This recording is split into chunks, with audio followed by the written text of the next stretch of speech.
Бромгексин. Ромфарм. 2 миллиграмма в миллилитре.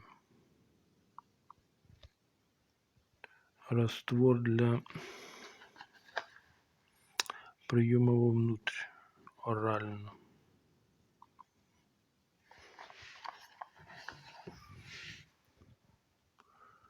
Так, один флакон 50 миллилитров. Лингура. Угу. Администратор орала. То бишь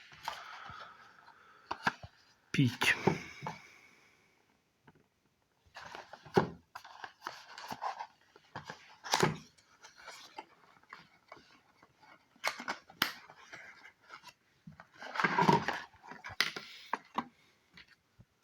Угу.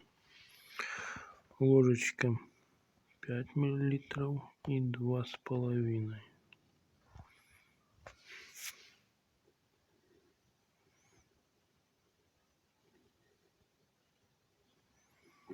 Ну, это, я понимаю, так от кашля, для горла.